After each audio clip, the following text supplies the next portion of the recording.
தமிழக ஆளுநரும் அண்ணாமலையும் டெல்லி சென்று வந்த சில நாட்களில் திமுக பொதுச் செயலாளரும் அமைச்சருமான துரைமுருகனை நோக்கி பாய்ந்திருக்கிறது அமலாக்கத்துறை.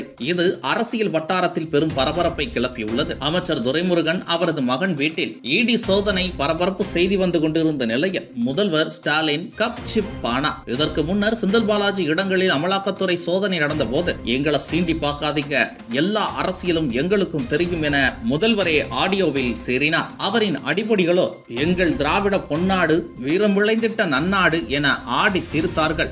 இப்போதோ சத்தமே இல்லை. காலமெல்லாம் திமுகவில் இருந்து வரும் மூத்த தலைவருமான துரைமுருகனை விட 5 கட்சி தாண்டி வந்த செந்தில் பாலாஜிக்கு அப்படி கட்சியில் என்ன முக்கியத்துவம் என்பதுதான். 2019ஆம் ஆண்டு மக்களவை தேர்தலில் முதன்முறையாக துரைமுருகன் மகன் கதிர் ஆனந்த் வேலூர் மக்களவை தொகுதி திமுக வேட்பாளராக போட்டியிட்டார். அப்போது வாக்காளர்களுக்கு பணம் கொடுக்க வைத்திருந்ததாக கதிர் ஆனந்துக்கு நெருக்கமான திமுக நிர்வாகியான பூஞ்சோலை ஸ்ரீனிவாசன் என்பவர் வீட்டில் சோதனை நடத்தி 10 கோடி ரூபாய்க்கு மேல் கைப்பற்றியது வருமான வரித்துறை.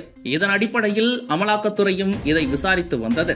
அந்த விவகாரத்தில் தான் 6 வருடங்களுக்கு பிறகு இப்போது அமலாக்கத்துறை துரைமுருகன் வீட்டுக்குள் நுழைந்திருக்கிறது. கதிர் ஆனந்த் துபாய் போய்விட்டார், அவர் இல்லை, என்ன செய்வது என லோக்கல் திமுகவினர் கேட்டபோது, நாங்கள் ஏற்கனவே கதிர் ஆனந்துக்கு மெயில் மூலம் சம்மன்கள் அனுப்பினோம், ஆனால் அவர் வரவில்லை, அதனால் தான் இங்கே வந்திருக்கிறோம். இப்போதும் அவர் வரவில்லை என்றால் அல்லது அவருடைய அங்கீகாரம் பெற்ற நபர்கள் வரவில்லை என்றால் நாங்கள் மீண்டும் வரும் வரை வீட்டை சீல் வைத்துவிட்டு செல்ல வேண்டியிருக்கும். இது பற்றி எங்கள் அதிகாரியிடம் தெரிவித்து உங்களிடம் சொல்கிறோம் என்று கூறியிருக்கிறார்கள். இந்த தகவல்கள் உடனடியாக கதிர் ஆனந்துக்கு தெரிவிக்கப்பட்டது. அவரும் சில நிமிடங்களில் நான் வெளிநாட்டில் இருப்பதால் உடனடியாக வீட்டிற்கு வர முடியாது, எனவே என்னுடைய நம்பிக்கைக்குரிய 3 பேர் முன்னிலையில் நீங்கள் சோதனை நடத்தலாம் என அமலாக்கத்துறை அலுவலக உயரதிகாரிக்கு மெயில் அனுப்பியிருக்கிறார். இதற்கிடையில் கதிர் ஆனந்த் குடும்பத்தினரை நிர்வாகத்தில் இருப்பதாக கூறப்படும் கிங்ஸ்டன் இன்ஜினியரிங் காலேஜிலும் அமலாக்கத்துறை அதிகாரிகள் டீம் சோதனையில் ஈடுபட்டு கொண்டிருந்தது.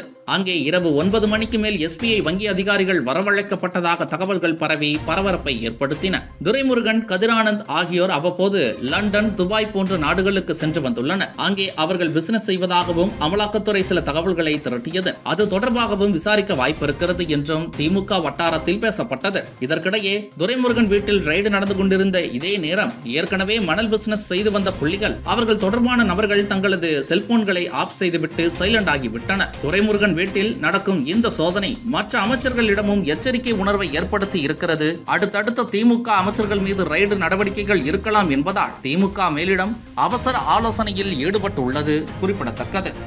இதுபோன்ற முக்கிய நிகழ்வுகள், அரசியல் தகவல்களை ஆழமாக மாறுபட்ட கோணத்திலும் அறிந்து கொள்ள மறக்காமல் உங்கள் TNS24 டிஜிட்டல் பக்கத்தை பின்பற்றிக் கொள்ளவும். உங்கள் ஒவ்வொரு ஆதரவும் இதுபோன்ற பல நிகழ்வுகளின் பின்னணியை அறிய உதவும்.